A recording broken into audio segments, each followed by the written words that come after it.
madashan maanta uu ka furmay shirweynaha yoosha warsangeli oo isugu timi kulankan dhammaan dadka ka soo qayb galay salaadiin cuqaal siyaasiyiin waxgarad saraakiil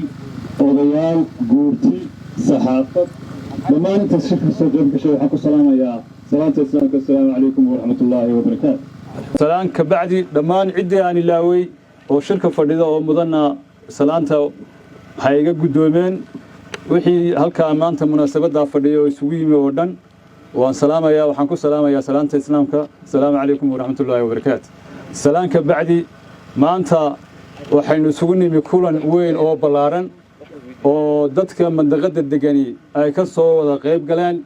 kulankaasi wuxuu daaran yahay shirweyne maanta halkan inooga furmaya shirkaasoo ah shir la isugu wada yimi maantana aniga farxad weyn bay ii tahay munaasabaddan ballaaran oo aan cidna ka maqnayn maanta beelaha ergooyinka hadday tahay siyaasiyiin hadday tahay saraakiil hadday tahay ciidan hadday tahay aqoon-yahan hadday tahay cuqaal hadday tahay simo hadday tahay waxgarad hadday tahay dhallinyaro maanta farxad weyn bay ii tahay waana munaasabad qiimo iyo qaayo badan ku fadhida oo mandaqadda iyo dadka deganba ugu fadhida maanta wax weyn munaasabaddan isu imaatinkeeda shakhsi ama qof gaara oo lahaa mudnaanteeda ma jiro dhammaan wixii waxgarada oo wax u muuqanayeen oo arkayay duruufaha maanta ku xeeran mandaqaddan ama deegaankan ayaa waxgaradkoodu waxay soo jeediyeen tala ahaan in maanta ay mudan tahay in la isu yimaado iyadoo in badan dad badan oo waxgarada ama siyaasiyiina ama aqoon-yahana ama qurbajooga ay dalbanayeen in shir mar la isugu yimaado oo laga tashado duruufaha iyo waxyaabaha jira maanta duruufta keentay shirkan waa duruuf adag oo ka adag waxyaabihii markii hore la hindisayey oo ahayd in loo baahan yahay in shir la isugu yimaado duruuftaasoo ah duruufta maanta ka taagan gobolka Sanaag soona dedejisay in shirweyne maanta halkan la isugu yimaado iyadoo awalba la qabay oo dadku baahi u qabeen in shir mar la isugu yimaado shirkaasna la isugu yimaado laga wada tashado aayaha iyo danaha guud ee mandaqadda dadka degani ay isugu yimaadaan waxaa soo dedejiyey maanta oo kulankan soo dedejiyey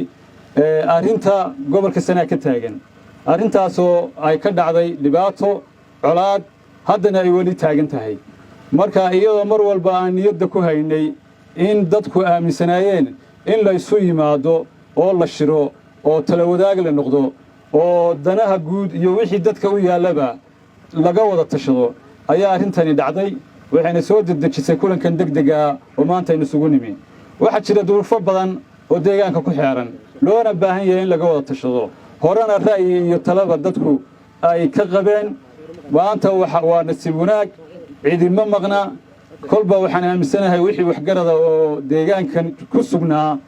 oo aan ka maqnayn oo aan maanta meel fog ka jirin inaan cidi ka maqnayn kan ka maqanna waxaan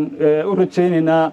inuu inagala soo qayb galo shirku waa soconayaa waa furnaanayaa cid kastana wuu furan yahay cid gaara oo leh ma jirto tilmaanna ma leh waa shir deegaanka iyo dadka u dhaxeeya nin kastana uu fakarkiisa iyo taladiisa ku leeyahay waxa weeye maanta waxaan kaga faa'iidaysanaynaa oo u horeysa oo dhibaatadan hadda maanta soo dedejisay ay tahay colaadda taagan oo gobolka Sanaag ka taagan waxaa jira duruufo badan oo loo baahan yahay oo walba la dareemayay in laga shiro duruufaha dib baan u dhiganaynaa maanta shirkeena waxaan ku furanaynaa arrinta dhacdada ah waxaan kaloo u baaqayaa haddii loo baahan yahay shirweyne oo loo dhan yahay oo la isugu yimaado kan oo kalena oo duruufaha kaloo taagan in la isugu yimaado waqtiga hawshani inaga dhammaato diyaar baanu nahay waa ugu baaqaynaa dadka qurba joog daljoog debad joog duur joog intaba waa ugu baaqaynaa inay shirka la isugu yimaado kan maantana duruuftaa keentay in lagaga faa'iidaysto oo laga tashado taladuna waxay u taallaa wixii waxgarada oo halkaa jooga oo maanta isugu yimi cid kastaba ahaatee mid yar iyo mid weyn oday iyo waayeel ciroole iyo dhalinyaraba waa u taallaa cid gaarana uma taallo taladuna waxay idiin taallaa dadka maanta ka soo qayb galay oo waxgaradka بأوتا الله تلا على ما أنت هالك كوجنتي وحن إلهي ورجينا يا إن إلهي يدين فضوضيو موافقة خير قبتنا إلهي يسيو وحن حوتنا يا من لماذا ضدك يسمات كودو إنه بطو وحي دباتو كلا دحجرتا أما الظروف كلا هاي سنة إن إلهي كبوكسيو dadkuna issaamaxaan midnimo iyo walaaltinimo iyo wada jir baana lagaga bixi karaa duruufaha jira haddaan loo midoobin oo mid loo noqon oo isku aragti laga yeelan lagama bixi karo waqtigan duruufaha jira waxaan aad uga codsanayaa waxgaradka iyo aqoon-yahanka iyo saraakiisha iyo siyaasiyiinta iyo dhalinyarada iyo haweenka dadka madaqada ku nool oo dhan duruufaha inay ka midoobaan oo mid ka wada noqdaan tan lagaga bixi karaana waa midnimo iyo wada jir iyo walaalnimo iyo iyadoo la israacsan yahay iyo daacadnimo kala durugsanaan tafaraaruq kala aragti kala duwanaan waxa ma kordhinayso waxa inoo ballana midnimo iyo wanaag iyo sharaf dadka halkan isugu yimina waxa weeye hal doorkii deegaanka madaqada weeye dadka halkan isugu yimi aad baan ugu mahadnaqayaa isumaantikooda iyo sida isugu yimaadeen iyo sida isu soo xilqaameen iyo duruufta taagan maanta sida ugu soo diyaargaroobeen marka waxaan idinka codsanayaa marka horeysa in laga midoobo wax kasta oo jira wax kasta oo danta iyo maslaxaddu ku jirto in mid laga wada noqdo lagana wada tashado si walaaltinimo oo daacadnimona looga wada tashado sidaasaynu ku gaari karnaa horumar iyo wanaag iyo walaaltinimo iyo khayr taladuna waxay u taalaa shakhsi uma taalo qof gaar uma taalo waxay u taalaa dadka madaqada degan oo maanta halka isugu yimi oo waxgaradka intaasay taladu u taalaa nin gaar uma taalo anigu shakhsi baan ka ahay shirkaan idin furayay oo idin gudoominayay waxa la wixii aad soo garataan baan idinku gudoominayaa tala gaar oo aan wataana ma jirto haddii ciyooro jirtay talo tuurta ku sita halkaasaan idin dhigay soo tashaday warsan garow talo midaysan oo daacadnimo oo walaalnimo ku dheehan tahay oo ku midaysan tihiin maanta keena aniguna gudoon baan idinku hay way idinku gudoominayaa shirkana waxaan u magacaabayaa guddi gudoonka ah oo uu gudoomiye u yahay Cabdikariin Cali Garaad caaqil Sharmaarka warsame dalmar sayid caaqil sayid saddexda xubnood baan u dooranayaa shir gudoonka haddii aad runtii Suudaan Siciid baa talo tuurta ku sita isaga wax wada halkaasaan dhigay ragaasana shir gudoonidii ah warsan galow soo tashada oo talo midaysan oo raganimo leh baa la idinka rabaa maanta موقفك إنه تاجن هنا وموقفك علاقة كتاجن قبل كسناك سيدا حليل هيدين وأنا مع سنتين والسلام عليكم ورحمة الله وبركاته سيدا سودان كيرنا قدام كسودان كديوان النقول لسعنا إذن كنا وحدين قلبيه وحي أسوق قدام إنسانهم بالإيجيا دعاء خير ما أنتنا عدكوني وحوة تامجرتو ويسوكرتي وذوقتين دبت جرتا هل لقيت الشضو قولنا هل لقيت قارو وأنا اللي إذن كنت عيني يا sidaasna waxaan qabaa inaan maanta loo kala maqnayn ilaahay waxaan ka bariyaa mid guuleed oo aynu isku raacno oo maslaxadeena ku garno Allah ka dhigo Allahumma salli sidaasaan insha Allah aniguna ku soo gabagabeynaya aad baan u salaamantii salaamu calaykum wa rahmatullahi alhamdulillahi rabbil alamin wa bihi nasta'inu ala umuri dunya wad din وصلى الله على سيدنا محمد وعلى آله وصحبه وسلم دمان إقيارة شرفت له شركة شرفت له سويمي وهو الريان السمدة وهو الريان سلطان سعيد سلطان عبد السلام إسلام حسين يضمان السمدة كلا عقاشة حلبانة سراكيشة قدومياشة دقمويكا قدوميها قبلكا يضمان كسوق قلياشة السلام الله عليكم ورحمة الله وبركاته أولا إلهي بأمهد له هل كان نكون كل ميي إنكو أتشرينا آيهنا يا مسير كينا إلهي بأنكم مهدينينا ثانيا وحنو مهد علينا عيد كستا وشركة سوء باب الشيء يساقوا أهشر وقت كيسيكو صوب بيقمي ومالنتي سيجمي شر ظروفي كانتين aad baan ugu mahad celinayaa oo u horeeyo suldaanku waxaan leeyahay baarak Allah fiikum wa jazaakum Allah khayran inta kadib waxaan rabaa inaan dhowr kalbo iraahdo walaalayaal annaga waxaan rabnaa inaan qayb idinkala noqonno shirkan oo aannu idinku bogaadinno insha allah wixii ka soo baxa waxaan rabnaa dadkii walaalaheen ahaa oo laga soo barakiciyey guryahoodii oo deegaamadan jooga maanta oo qaxooti ku ah inaan ogaanno oo la soconno oo arrintooda aan u dhabagallo iyo inaan qayb ka noqonno shirweynahan iyo wixii ka soo baxaya annaga haddaannahay mas-uuliyiinta intaas ayaan u joognaa sidaad og tihiin dadka reer ceergaabood oo maanta soo qaxay 93 ilaa iyo maanta oo ay tahay 2024 waxay la noolaayeen maamul aanay mabda la lahayn oo wax ka dhisan oo la quluub ahayn ayay u dulqaadanayeen oo la noolaayeen haddaannu annagu nahay dadka reer sanaag waxaannu raalli ku noqonnay degmada ceerigaabo si dadkaasi nabad u helo in maamul aanaan raalli ku ahayn oo mabdi'iisa raalli ku ahayn oo taladiisa raalli ku ahayn oo mamaadiida ay wataan raalli ku ahayn inay iyaga maamulaan si nabad loo helo oo ceergaabo nabad u noqoto ayaannu raalli ku noqonnay waxaannu raalli ku ahayn in deegaankaa dadka noo degan ee dadka yaga ah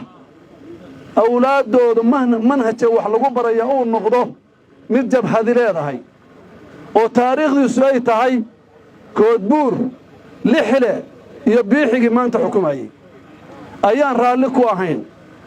innagoo 33 sano raalli ku ahayn waxaa ayaa maanta innagoo nabad ah oo aan dadkeennu qayb ka ahayn dadkeenni waxa la xalaalaystay maalkoodii naftoodii iyo sharaftoodii waa la barakiciyey oo maanta iyagoo madluuba ayay bannaanka joogaan oo aan sabab ku lahayn haba yaraatee waxa lagu barakiciyey walaalayaal waxaan rabnaa waxaa la yidhi kullu makaam lahu maqaal maanta halkan waxaynu ku tashanaynaa waa dadkii ceergaabood iyo degmada ceergaabo dalka kale dhibi kama jirto waxaan rabnaa nin kastoo hadlaya inuu isdul taago arrintaa oo masiirka uu leeyahay iyo dariiqa uu leeyahay uu ka maro waxaan rabnaa maanta shirkeennani inuu abbaaro sharaftii qiyamkii iyo dadnimadii ummaddaasi lahayd iyo dhammaan dadkeennu inay ku noolaadaan sharaf iyo qiyam wanaagsan oo aanay marna hoos tegin waxaanay raalli ku ahayn waxaan doonaynaa inaan ka tashanno aayahana dhabta ah waxaan rabnaa inaan difaacno maalkeenna nafteenna sharafteenna iyo dhammaan qiyamka aan leennahay innagu ma rabo inaan haka ku sameeyo ma rabo inaan qarsado waxa aanan raalli ku ahayn mas-uuliyiin haddaannu nahay waxaad maanta warsangeliyow ku tashataan baannu idinku garab taagannahay oo idinku hiilinaynaa oo idinku imanaynaa waxaan idiin qalmin haddaad ku tashataan beri baannu idinka nahay waxaan idiin qalmin haddaad ku tashataan beri baannu idinka nahay aad ba umahadsantihi salaamullahi calaykum waraxmatullah waxayna tahay aniga way garanaysaan siciid bidaar baan ahay odaygii ceergaabo ugu weynaa baan ahay odaygii ugu horreeyey oo ceergaabo tegey oo 93 tegeyna waa ahay maantana halkanaan marayaa qaxooti baan ahay 30 sannadoodna aan halkaa joogayna nabadgelyaa ka shaqaynayey wax badan baan ka shaqaynayey waxa laaday wixii aanu ka shaqaynaynay wuxuu noqday habaaran masuura buu noqday dema been baan sheegayaa habaaran masuura buu noqday waana ka soo saaray hadda cidaan ku ogahayna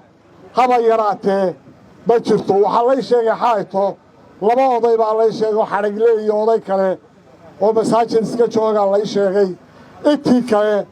oo warsangeli iyo nulmahante ahayd ama hartiba ahayd cid kaga hadhay ma jirto meeshaana waad og tihiin wixii laga shaqaynayey daaraha meesha ku yaalla beeraha ku yaalla waxa ku yaalla waa u warhaysan warsangeli waa u warhayaa intan halka fadhida majority nin aan guri ku lahayn nin aan jago ku lahayni kuma jiro beeshaasu beesha caynkaasa weeye oo aanu sidaa uga soo baxnay mar hadday maanta halkaa marayso warsageynaha kan maanta ku dhan yahay oo aan idinka maqlayn annagu haddaannu odayaashii ceergaabo nahay oo odaygii ugu weynaanahay halkaasay naga taalla warsageeya oo ka tashada halkaasay naga taallaa waxa laahay wixii lagaga taliyona diyaar baannu u nahay dhinac iyagaannu haysannaa taana intaasaan ka gaadhay hadalku waa iska badan yahay shurkuna waa inoo soconayaa wax dambena way igu laaban yihiin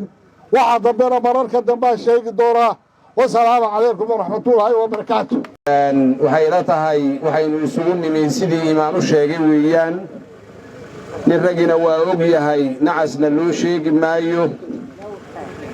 niman yahow dhacdada ergaabo ka dhacday xogogaal baa ka tihiin waana wada og tihiin nin dil jooga iyo nin dibad joogaba waa og yahay maanta waxay u baahan tahay in tala rasmiya laga gaadho annagu waayeelkii baan ahayn nabaddaannu ku dadaalaynay geed gaaban iyo geed dheerba waa u fuullay waxaannuna doonaynay waajib ilaahayna faray buu ahaa nabadda in la raadiyo waayo ilaahay subxaana wa tacaala qofka bini aadamkaa nabaddaa u deeqda nabaddaana ku filan innagoo dhan bay dan inu ahayd niyow nabaddii waa la waayey hadday dadkii meesha degganaa ee jaanibka kale ahayd iyo hadday maamulkii meesha ka talinayay tahay labadiiba waa laga waayey waxay noqotay mar haddii laga waayey oo taladii laga waayey oo aan baxnaaninay talada annaga keliya nagama goodo hadday colaad tahayna nagama goodo hadday nabad tahayna nagama goodo waxay ka goodaa warsangeli iyo harti iyo daarood bay ka go'daa talada ceerigaabo waxay ka go'daa dhinaca kale reer isxaaq oo dhan bay ka go'daa nimayo waana ka midaysan yihiin taladoodana waa isku soo raaceen waxay doonaan ha qaateen laakiinse annagu talada aan doonayno maanta talada iyadu waxaanu nidhi taladeennu waa inay warsangelina ka go'daa hartina ka go'daa daaroodna ka go'daa annaga shaki baa nagu jiray oo odayaasha marka aanu nimi nimanka iyagii soo qaxay ee la qaxiyey ee maatadoodii la qaxiyey waxaa waajibna oo ka dhigay lacag bay sidaan iyo hanti bay sidaan maanta waxaan idiin sheegaynaa lacag ma sidno hanti ma sidno mabda'a warsangeli ahayn oo aanu xambaarsannahay xigtooy wallaahi baanu u jirin oo bilaahi baanu u jirin oo tollaahi baanu u jirin waxaanu diyaar u nahay wax allaale wixii tolkayo ku wanaagsanaanayo waxaanu diyaar u nahay wax allaale wixii tolkayo u dana waxaanu wax allaale wixii daarood iyo harti iyo warsangeli oo dhan u dana baanu diyaar u nahay inaanu ku hogaaminno odayaal ugu noqonno ku hogaaminno caqligayaga iyo taladayada iyo aqoontayada ku hogaaminno inaanan caqli kale ka turjumin inaanan tale kale ka turjumin baanu diyaar u nahay waxaan leenahay warsangeliyow inaan maanta akhriyo ilada sidaasaa la yeelay iyo saasaa dhacday sharaf darro weeye warsangelow taladii halkaasay taallaa wax allaale wixii aad ku talisaan baan diyaar u nahay waxaanu diyaar u nahay hiil baan rabnaa waxaanu rabnaa in la iskaayo garab taagaanu rabnaa waxaanu rabnaa in warsangeli la difaacaanu rabnaa waxaanu rabnaa inaan wax allaale wax lala hadhaa aanay jirin hadday nabad tahay iyo hadday ay colaad tahayba in warsangeli hormuud ka noqdaanu diyaar u nahay waxaanu leenahay mar haddii talada loo dhan yahay talada ayaynan ku soo koobin warsangeli iyo tala harti baynu rabnaa inaynu harti ugu yeedhno harti ka taliyo harti aynu go'aan midaysan ka wada qaadanno waanu diyaar u nahay wix allaale wixii harti uu qaatona waa inaanu dhinacayaga ka noqono diyaar baanu nahay waxaan diyaar u nahay inaan haghaga dambena gelin awalba waxay ahayd annagu nabadda haghagada lahayd xilla kama hayn xoolana ma hayn laakiinse nabadda baa innaga oo dhan dan inoo ahayd mayo nabadda inoo danta ahayd waa ku ilmo korsannay waa ku dhaqannay waxa weeye dalkeen iyo dadkeennuba waa ku barwaaqoobeen ceeb inagama raacin maantana xaggeenna kama iman nabadxumadu kama iman meeshay ka timi ninka raggina waa og yahay nacasna loo sheegi maayo isxaman mayno diyaar baynu nahay suldaankiina waa ka halkaa gogo dhigay haddaynu xamalayno lahayn suldaanku waxbaa u laabanaa walaa qoodhu fagaaray kuwa sheekootaa waxa weeye fagaaraynu ku hadalnay taladii halkaasay noo taallaa barbarkay ka baxdaa waaba kala qaleen warsangeli ninka maqan ee maanta taladan ka soo qaybgeli waayey ee maanta yiri u sameeyey cilada u sameeyey waa nin aan rabin inuu dalkiisa iyo dadkiisa iyo ummadiisa difaacdo iyo inuu ilaashado ama colaad u doono ama nabad u doono aan rabin weeyaan waa nin dana kale ku guurayaan waxaan leenahay maanta diyaar baan nahay waxaanu diyaar u nahay wax allaale wixii warsangeli tashado oo harti tashado inaanu raacno ku hiilino isgarab taagno wabillahi tawfiiq waxayna tahay war waa la hayaa oo wardaleelama hurdo waxaa la yidhi haddaa rabtid baa la yidhi nabad haddaa rabtid colaadu diyaar garow waxaan leenahay warsangeli waa iska nabad jeclaa oo dadka u nabad jecel buu ahaa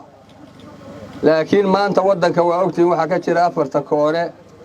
afarta beenijo meel aan dagaal ka socon oo dhibaato ka aloosnayn ma jirto soomaali waxaa moodaa inay xabad ku ballantay waxaan leeyahay anigu markaa naf iyo maal baa warsangeliyow in badan baa la isnabayey dadku waa diyaargaroobay naf iyo maalba waxaan leeyahay colaadha loo diyaargaroobo ha la isdiyaariyo anigu arrintaan ku baaqayaa mid dalka jooga iyo mid dabadda jiraba baaqaan u jeedinayaa waxa weeye in colaad loo diyaargaroobo colaaddaa nabaddu ka dambaysaa anigu saasaan ku baaqayaa wasalaamu calaykum waraxmatullaahi wabarakaatu soo socotay xoolaha aanu ka haynay iyo saasiinay dhacaysana waa arkaynay ummad badanna waa u sheegnay waana kala qaybgalnay waxaan idiin sheegayaa xaargaawo cidday naga soo saartay oo haysataa maaha muuse ismaaciil iyo habar yuustoona isaaq meel u jiray waa isaga yimi isaaq meel u jiray waa isaga yimi ragga xaargaawo inagoo dagaalami doona waxay ka yimaadeen kiilka shanaad jabuuti dadkii degenaabaa meesha maraya oo guryahana magacyada ku qoranaya waxaa weeye waxaan leeyahay warsangeliyow intayrkii waxay ku biiray puntland waynu ku biiray meel lagaga noqdayoo warsangeli intuusaa isugu yimi intuu shirtaa u qabsaday buu ku biiray meel lagaga noqdayna moogin oo lanogashin haddaanu saraakiisha ciidanka nahay waxaan leeyahay ka ciidan ahaan diyaar baanu nahay gaadiidkii iyo raggii waa haynaa wixii lagu dagaalami lahaa idinkaa laydinka rabaa wasalaamu calaykum waraxmatullahi wabarakaatu